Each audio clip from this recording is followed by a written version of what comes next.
Hay momentos en los que el silencio se vuelve tan pesado que casi parece tener forma. Momentos donde estás sentado, sin hacer nada, pero tu mente comienza a inquietarse, como si hubiera algo oscuro esperando a que le prestes atención. Ese instante, ese pequeño temblor interior es el vacío. Y aunque no lo admitamos, la mayoría de las personas le teme más al vacío que a cualquier persona, situación o fracaso. Imagina esto. Llegas a casa después de un día largo, apagas las luces, te sientas en tu cama o en el sillón y de repente algo dentro de ti se despierta. No es dolor, no es ansiedad, es algo más profundo. Es la sensación de no estar lleno, de no saber quién eres cuando nadie te mira, de no tener ruido que use como excusa para no escucharte. Ese momento, que dura segundos pero se siente eterno, es lo que muchos llaman soledad. Pero no es soledad, es tu yo interior intentando hablarte y tú intentando huir. La filósofa Julia Kristeva hablaba del abismo interior, ese espacio dentro de nosotros que evitamos porque tememos que nos devore.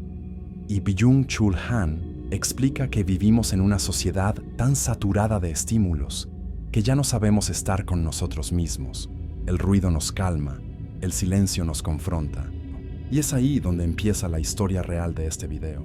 Porque el vacío no es un agujero, es un espejo que no queremos mirar. Y todos, absolutamente todos, hemos hecho lo imposible por escapar de él. ¿Has notado cómo llenamos cada espacio vacío? Si estamos solos, buscamos música. Si pensamos demasiado, buscamos distracción. Si llega el silencio, abrimos el teléfono. Si aparece la incomodidad, buscamos compañía, incluso la equivocada. No estamos persiguiendo placer, estamos huyendo del vacío. Freud decía que el ser humano no soporta la falta, ese espacio interno donde no hay respuesta, donde no hay estímulo, donde no hay otro. Por eso construimos vínculos apresurados, hábitos compulsivos, objetivos artificiales. No es que necesitemos tanto, es que nos aterra lo que ocurre cuando no necesitamos nada. Y lo más irónico es que ese mismo vacío, al que tanto tememos, es el único lugar donde realmente podríamos encontrarnos, donde podríamos descubrir quiénes somos, sin expectativas, sin máscaras, sin dependencia emocional. Pero preferimos correr, preferimos llenar, preferimos distraernos, porque quedarse quieto frente al vacío es como mirarse en un espejo sin maquillaje emocional, sin la persona que creemos que somos, sin la que pretendemos ser, sin la que queremos mostrar. Y aquí surge la primera gran pregunta de este video. ¿Qué parte de ti estás evitando ver cuando huyes del silencio? Porque no temes estar solo, temes encontrarte, temes descubrir qué te falta, qué te duele, qué deseas realmente, qué vínculo estás sosteniendo por miedo y no por amor. No temes al vacío, temes que, si te detienes, todo lo que has estado evitando salga a la superficie. Y ahí es donde empieza el verdadero trabajo interior. La soledad no es un castigo, es un espacio en bruto, un espacio donde puedes construirte o destruirte. Pero antes de aprender a estar ahí, necesitamos entender por qué lo evitamos tanto. Y ese será nuestro siguiente paso. El miedo al vacío no aparece de repente. No es un capricho emocional ni una fragilidad que nace en la adultez. Es una construcción lenta, profunda y silenciosa que comienza mucho antes de que sepamos ponerle nombre. En Psicología del Desarrollo, autores como Donald Winnicott explicaron que la sensación de caer en un vacío interior está directamente vinculada con nuestras primeras experiencias de contención emocional. Cuando un niño se siente visto, sostenido y validado, desarrolla lo que Winnicott llama un self verdadero. Pero cuando esa contención falla, por ausencia, por silencio, por hiperexigencia o por falta de presencia emocional, el niño aprende a construir un falso self para sobrevivir. Y ese falso self es justamente el que años después siente pánico cuando se queda a solas, porque no sabe quién es sin la mirada del otro. La soledad nos confronta con esa parte que evitamos. Por eso tantos buscan ruido, distracción, relaciones rápidas, conversaciones vacías o trabajo excesivo. No es porque quieran compañía, es porque no soportan el eco de sí mismos cuando el mundo calla. Ese eco es la voz del verdadero yo, el que ha sido ignorado durante años. El filósofo Byung-Chul Han dice que vivimos en una sociedad del rendimiento, donde el silencio es un enemigo y la soledad un síntoma de fracaso. La cultura nos repite que estar solos es estar incompletos, que debemos estar siempre conectados, siempre disponibles, siempre acompañados. La hipercomunicación es un escape colectivo para no mirar hacia adentro. Cuando nos quedamos solos, dejamos de tener distracciones que anestesian. Aparece el miedo a no ser suficientes, la inseguridad afectiva, la dependencia emocional, la angustia existencial. En psicoanálisis, Freud hablaba de la angustia de separación como una de las experiencias más primitivas del ser humano. El vacío nos recuerda la pérdida, la falta, la distancia. Nos recuerda que no controlamos quién se queda y quién se va. Por eso, preferimos relaciones que no nos hacen bien antes que enfrentar la propia soledad. Preferimos compañía tóxica antes que confrontar el vacío interior. No porque amemos a esas personas, sino porque nos ayudan a no sentir el silencio. La verdad es que el vacío no es el enemigo, es el mensajero, es la manifestación de lo que hemos postergado, de lo que no hemos sanado, de lo que hemos escondido. Y por eso duele tanto, porque no es un vacío externo, es un vacío hecho de lo que todavía evitamos mirar. Entonces pregúntate con honestidad brutal, ¿a qué le temes cuando te quedas solo? ¿A la soledad o a quién eres cuando nadie te mira? El miedo al vacío no nace en la adultez. Se hereda, se aprende, se absorbe. Nadie llega a la vida con terror a la soledad. Ese miedo aparece cuando entendemos, demasiado temprano, que la soledad puede doler. Piensa en un niño pequeño. Cuando queda solo no teme al silencio, teme a la ausencia, teme a que nadie responda. Y ese miedo primario, ese estremecimiento inicial frente a la falta de sostén, se queda inscrito en el cuerpo como una marca profunda. Winnicott lo llamó angustia de aniquilación, la sensación de que, si no hay otro, uno deja de existir. Ese vacío infantil nunca desaparece del todo, solo se transforma en una tensión adulta. La necesidad de estar acompañado para confirmar que seguimos siendo alguien. Por eso, cuando una relación termina, no siempre lloras a la persona, lloras la desaparición del sostén emocional que evitaba que tocaras tu propio fondo. Lo interesante es que ese vacío interior no es una falla.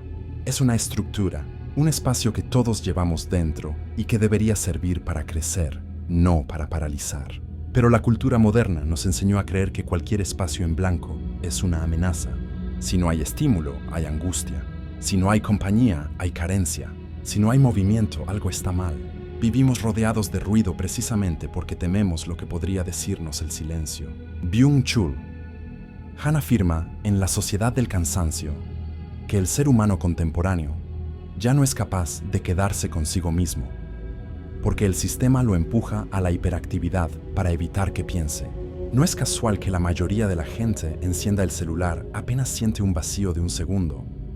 No buscamos información, buscamos anestesia, y esa anestesia viene en todas las formas posibles. Scroll infinito, conversaciones superficiales, relaciones apresuradas, consumo emocional compulsivo, sexo sin presencia, planes llenos de ruido pero vacíos de sentido.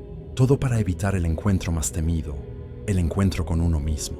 El vacío interior también puede manifestarse como incomodidad física, esa sensación de peso en el pecho, el impulso de moverte sin razón, el sudor frío que viene cuando sabes que deberías estar contigo, pero prefieres huir. No es casual, el cuerpo recuerda lo que la mente intenta olvidar. Muchos creen que enfrentarse al vacío es doloroso porque se sienten incompletos, pero la verdad es más profunda. No temes lo que falta, temes lo que podrías encontrar cuando nada te distraiga. Porque en ese silencio aparecen las preguntas que evitas. ¿Quién soy sin los demás? ¿Qué queda de mí cuando el ruido se apaga? ¿Qué heridas estoy escondiendo detrás de mi necesidad de estar acompañado? No es el vacío lo que nos aterra, es la posibilidad de descubrir que nunca aprendimos a habitarlo. Y sin aprender a habitarlo, cualquier relación se convierte en un parche, en una prótesis emocional que tarde o temprano se desgasta. Por eso tantas personas saltan de vínculo en vínculo sin descansar, como si el amor fuera una caminadora infinita. No buscan una relación, buscan refugio del vacío, pero cuando amas desde el miedo, no amas, te agarras. Y cuando te agarras, inevitablemente pierdes libertad. El vacío no quiere destruirte, quiere enseñarte, quiere mostrarte lo que aún no has resuelto, lo que aún debes sostener por ti mismo. Y hasta que no lo hagas, el miedo seguirá apareciendo cada vez que tu alma se quede a solas contigo. El vacío no es solamente un espacio que evitamos, es un espacio que podría transformarnos si fuéramos capaces de habitarlo. Sin embargo, casi nadie lo hace. Y no porque el vacío sea oscuro, sino porque ahí dentro se revela una verdad que la mayoría prefiere ignorar, que la identidad que creemos tener no es tan sólida como pensamos. El filósofo Martin Heidegger definió el vacío no como ausencia, sino como apertura, un espacio donde las posibilidades aparecen sin filtro. Pero esa apertura, en la práctica, puede sentirse como vértigo.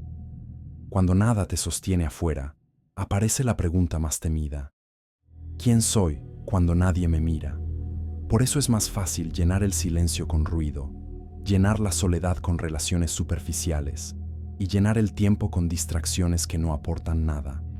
La sociedad moderna, en lugar de enseñarnos a habitar el vacío, nos entrenó a huir de él. Byung-Chul. Han profundiza esta idea en La sociedad del cansancio. Hoy, el individuo no soporta la falta de estímulo, porque la falta de estímulo lo obliga a enfrentarse a sí mismo. La hiperactividad emocional y digital, las notificaciones, los mensajes instantáneos, la necesidad de ser vistos, funcionan como un escape permanente para no llegar al punto donde aparece el verdadero encuentro interior. Somos una generación que se agota no por trabajar demasiado, sino por intentar no sentir demasiado. El vacío también es un espejo sin distorsiones, un espejo donde no puedes mentirte, donde tus máscaras no funcionan, donde tus logros no importan, donde tus vínculos no te definen y donde tu valor deja de depender de la mirada ajena. Ese momento de desnudez emocional es tan poderoso como aterrador, porque en ese espacio descubres qué partes de ti están rotas, qué heridas sigues arrastrando y qué miedos llevas escondiendo desde hace años. En términos psicológicos, el vacío es el portal al self-real del que hablaba Donald Winnicott. La parte auténtica que queda enterrada bajo el falso yo que construimos para sobrevivir, encajar o agradar. Cuando evitas el vacío, evitas encontrarte. Cuando llenas ese espacio con ruido emocional, evitas sanar. Pero aquí viene la paradoja más grande. Aunque el vacío duela, es precisamente el vacío el que permite reconstruir. Nada nuevo puede nacer en un terreno saturado, así como nada puede crecer en una mente ocupada por el ruido. El vacío es fértil. Es el lugar donde puedes replantearte, donde puedes renunciar a lo que no eres, donde puedes recuperar tu voz interior sin interferencias externas. La mayoría huye del vacío porque confunde soledad con abandono, silencio con peligro, calma con muerte. Pero el vacío no te quita nada, te devuelve a ti. Y aquí quiero preguntarte algo.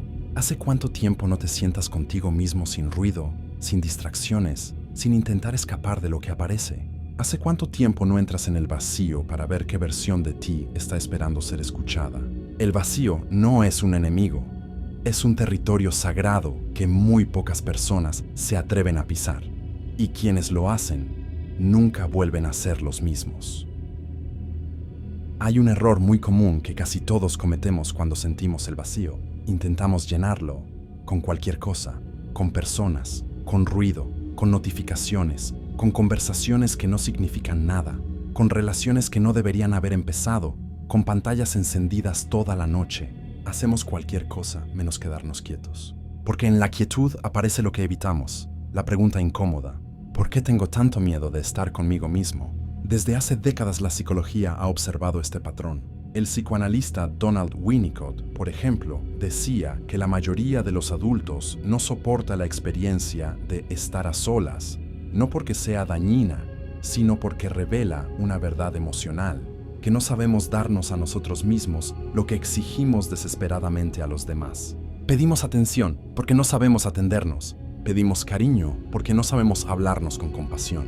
Pedimos validación porque nunca aprendimos a ser suficientes para nosotros mismos. Y aquí aparece una de las trampas psicológicas más profundas.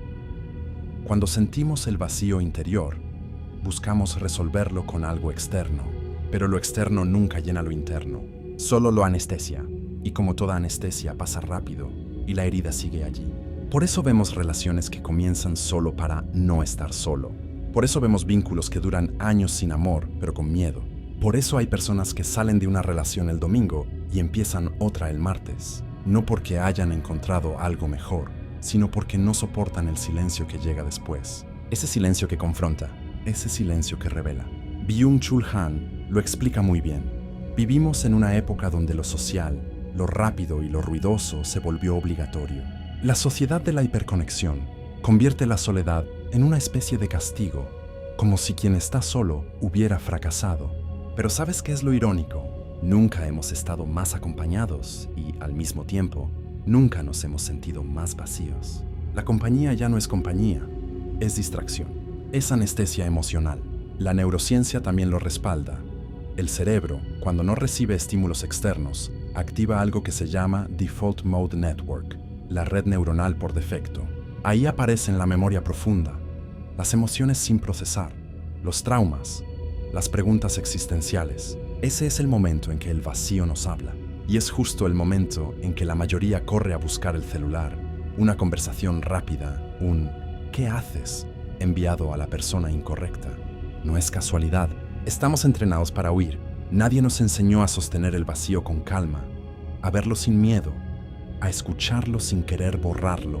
Nos dijeron que el vacío es peligroso, cuando en realidad el peligro es no escucharlo jamás, porque ese vacío no es enemigo, es maestro. Un maestro incómodo, sí, pero el más honesto que tendrás en tu vida. Cuando lo llenas apresuradamente, no desaparece, solo se deforma. Cuando lo ignoras, vuelve más fuerte. Cuando lo enfrentas, aunque tiemble la voz, empieza a transformarse en algo distinto. Claridad. Entonces pregúntate, ¿de qué estás huyendo cuando huyes de tu vacío? ¿A quién estás usando para evitar escuchar tu propio ruido? ¿Estás acompañando tu vida o solo evitando sentirla? Y la pregunta más difícil, ¿podrías quedarte contigo mismo sin buscar una salida? El vacío siempre nos ha parecido una amenaza, una especie de abismo silencioso donde imaginamos que vamos a caernos, desarmarnos o desaparecer. Pero ¿y si el vacío no fuera un enemigo? ¿Y si fuera una puerta? Una posibilidad. Un espacio donde, por primera vez, no tienes que sostener ninguna máscara, ningún personaje, ninguna expectativa. Donde puedes simplemente ser sin ser para nadie. El miedo al vacío nace porque no sabemos qué hacer, cuando ya no hay estímulos que nos distraigan, cuando se apagan las pantallas, cuando no hay conversación, cuando la casa queda en silencio. En ese momento aparece lo que realmente eres, no lo que muestras. Y esa es la confrontación más profunda. El psicoanalista Jacques Lacan decía que el deseo nace del vacío, y lo decía porque para él, el ser humano está estructurado alrededor de una falta fundamental, algo que siempre creemos que nos falta y que buscamos desesperadamente afuera. Es esa sensación la que nos empuja a buscar pareja, amigos, éxito, validación, ruido, cualquier cosa que tape el hueco. Pero si el deseo nace del vacío, entonces no hay que llenarlo, hay que escucharlo. Y aquí aparece algo que casi nadie nos enseñó. Estar solos no es estar incompletos, es estar desnudos frente a lo que somos. Por eso duele, por eso asusta, porque sin compañía no hay excusas, no hay escapes, no hay espectadores para justificar quién eres. Eres tú contigo. Y la verdad es que muchas personas no se conocen lo suficiente como para soportar esa compañía. Byung-Chul Han, en La Sociedad del Cansancio, explica que vivimos bajo la tiranía del rendimiento y que incluso el amor y la amistad se han vuelto herramientas para no confrontar nuestro propio silencio. No estamos solos, pero tampoco acompañados. Estamos saturados de contacto superficial y vacíos de contacto real. Por eso, cuando el ruido desaparece, aparece el miedo. Pero el vacío no es un monstruo, es un maestro. El vacío te dice qué te falta, qué te sobra, qué estás usando como refugio emocional, qué heridas estás escondiendo detrás de la hiperactividad, de la ansiedad o de la necesidad de estar con alguien. El vacío revela verdades, verdades que duelen pero que liberan. Nietzsche decía que quien tiene un porqué puede soportar casi cualquier cómo. El vacío te obliga a buscar ese porqué, a crear propósito en vez de esperar que otros te lo den, a construir sentido en vez de consumirlo. Cuando logras habitar el vacío, descubres algo poderoso. La soledad no te quita nada, la soledad te Te regresa tu voz, tu criterio, tus límites, tu esencia. Te devuelve la capacidad de elegir desde la plenitud y no desde la desesperación. Solo quien sabe estar solo puede amar de verdad, porque no busca completar un hueco, sino compartir un camino. No pide que lo salven, sino que lo acompañen. Y cuando alguien se acerca a ti desde ese lugar, desde ese vacío habitado, desde esa madurez emocional, entonces el vínculo deja de ser necesidad y se convierte en libertad. El vacío no es ausencia de algo, es espacio. Espacio para pensar, espacio para respirar, espacio para reconstruirte, espacio para encontrarte. Así que pregúntate, ¿de qué estás escapando cuando huyes de la soledad? ¿Qué partes de ti temes escuchar? ¿El vacío realmente te amenaza o te revela? ¿Y si el silencio fuera el lugar donde empieza tu verdadero despertar? Mente y abismo. Pensar duele, pero no pensar te cuesta la libertad.